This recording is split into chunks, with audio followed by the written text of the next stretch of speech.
Assalamualaikum warahmatullahi wabarakatuh.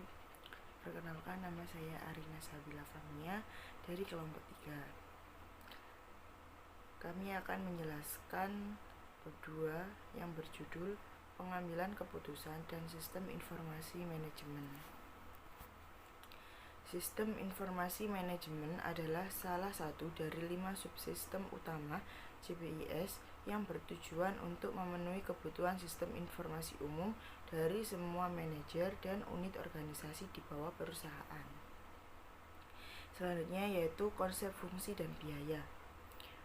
Operasi proses bisnis terkait erat dengan biaya, karena setiap perusahaan tentu membutuhkan biaya. Pengeluaran adalah pengorbanan yang dilakukan oleh perusahaan atau seseorang untuk mendapatkan lebih banyak manfaat daripada kegiatan yang dilakukan. Beberapa elemen kunci dari definisi biaya meliputi: yang pertama, biaya adalah pengorbanan sumber daya ekonomi. Yang kedua, diukur dalam mata uang. Yang ketiga, sesuatu terjadi atau akan terjadi. Yang keempat, pengorbanan untuk tujuan tertentu. Penggolongan biaya. Pada umumnya, klasifikasi biaya ditentukan sesuai dengan tujuan yang ingin dicapai dari klasifikasi tersebut. Biaya dapat diklasifikasikan berdasarkan: 1. Berdasarkan objek biaya. Dalam pengelompokan biaya ini, nama objek biaya adalah dasar dari klasifikasinya. Yang kedua, berdasarkan fungsi bisnis utama.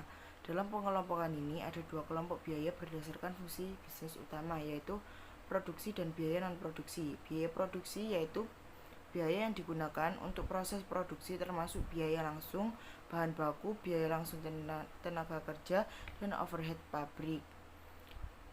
Biaya bahan langsung yaitu bahan yang merupakan bagian yang tidak terpisahkan dari produk jadi dan dapat didistribusikan langsung ke produk jadi. Yang kedua yaitu tenaga kerja langsung. Yang dimaksud tenaga kerja langsung yaitu tenaga kerja yang secara langsung dapat mengubah bahan mentah menjadi produk dan biayanya dapat dialokasikan untuk setiap jenis produk yang dihasilkan. Overhead pabrik yaitu biaya yang terjadi atau dibebankan dalam proses produksi selain bahan langsung dan tenaga kerja. Selanjutnya yaitu pekerjaan tidak langsung, didefinisikan sebagai pekerjaan yang tidak secara langsung mempengaruhi pembentukan produk. Biaya tidak langsung lainnya didefinisikan sebagai biaya selain bahan tidak langsung dan tenaga kerja tidak langsung yang berkontribusi pada transformasi produk. Biaya non-manufaktur yaitu tidak berhubungan dengan proses produksi atau biaya atau bisa disebut dengan biaya non-produksi.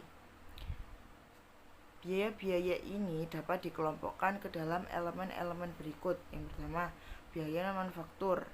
Biaya pemasaran atau penjualan adalah semua jenis beban yang terkait dengan pembuatan dan penjualan. Yang kedua yaitu biaya umum dan administrasi biaya. Adalah biaya untuk mengkoordinasikan kegiatan pembuatan dan pemasaran suatu produk. Saya Siti Rokmana Aulia. Langsung saja, biaya yang berkaitan dengan volume produksi dalam arti volume yang dapat dikelompokkan menjadi beberapa komponen, yakni 1. Biaya variabel total biaya yang akan bertambah seiring dengan peningkatan aktivitas produksi dan penurunan aktivitas. 2. Biaya tetap adalah biaya yang secara keseluruhan tidak berubah seiring dengan bertambah atau berkurangnya kegiatan usaha. 3. Biaya penjualan variabel adalah biaya yang memiliki karakteristik baik biaya tetap maupun biaya variabel. 4. Biaya setengah tetap adalah biaya yang tetap untuk tingkat aktivitas tertentu dan bervariasi dalam jumlah yang konstan pada jumlah produksi tertentu. Selanjutnya, pengeluaran yang berhubungan dengan pengeluaran yang dibiayai sendiri. Pengeluaran dapat dibedakan menjadi 2 kelompok, yaitu 1. Biaya langsung, biaya yang disebabkan semata-mata oleh pembiayaan sesuatu, meliputi pembiayaan bahan langsung dan biaya tenaga kerja langsung. 2. Biaya tidak langsung disebabkan oleh biaya yang disponsori. Selanjutnya, biaya hubungan dengan istilah dalam hubungan waktu dapat dikelompokkan dalam biaya pengeluaran modal dan biaya pendapatan, yakni 1. Biaya modal. Biaya modal dihabiskan dalam kimia yang berarti biaya diskors untuk gangguan. 2. Pengeluaran pendapatan. Pengeluaran yang dianggap sebagai pengeluaran langsung dan mengurangi pendapatan pada tahun buku terjadinya pengeluaran tersebut. Pengambilan keputusan dalam perusahaan. Proses pengambilan keputusan.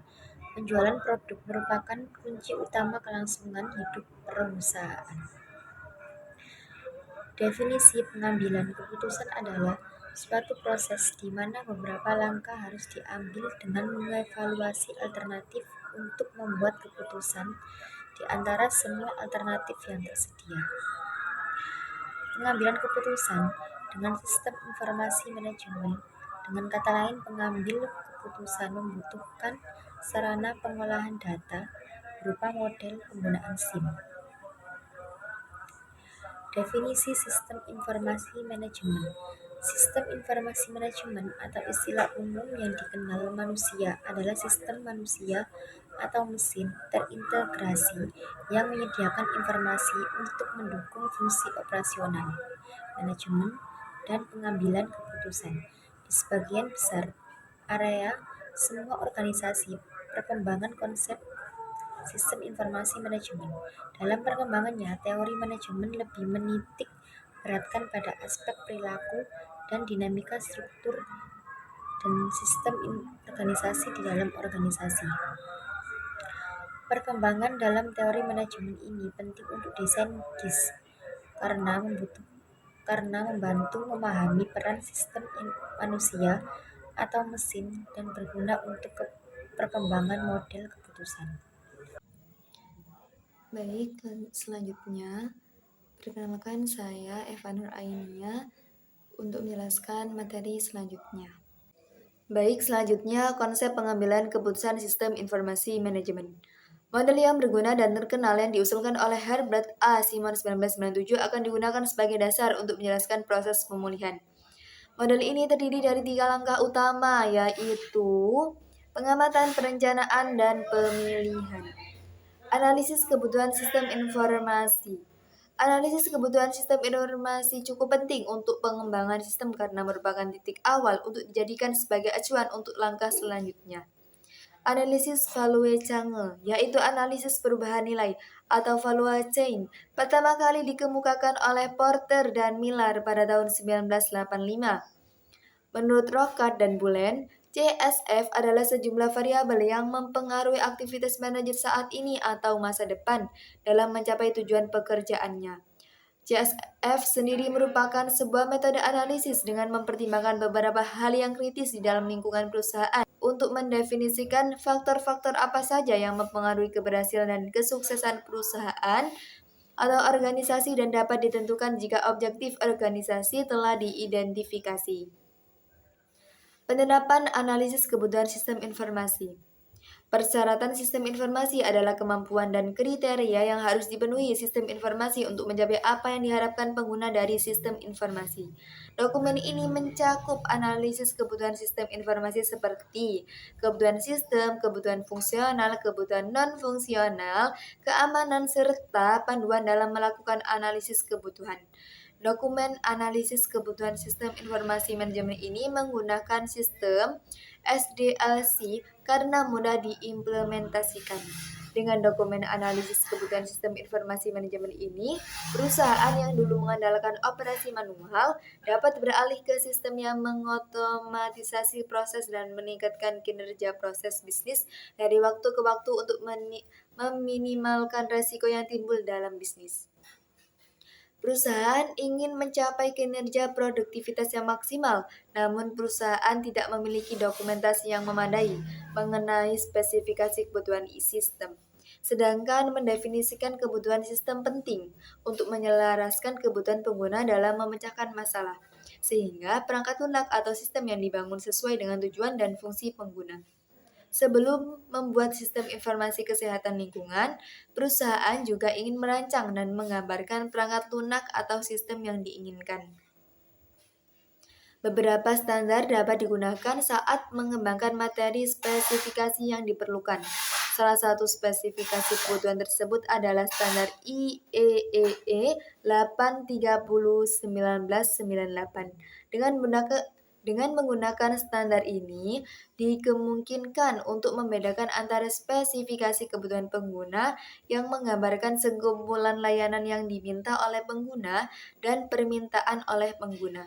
Persyaratan perangkat lunak atau disingkat SRS (Software Requirement Specification) menggambarkan serangkaian karakteristik permintaan diperlukan untuk menyediakan layanan yang diminta oleh pengguna dan pengembang. Itu tadi informasi yang dapat kami sampaikan. Sekian dan terima kasih. Wassalamualaikum warahmatullahi wabarakatuh.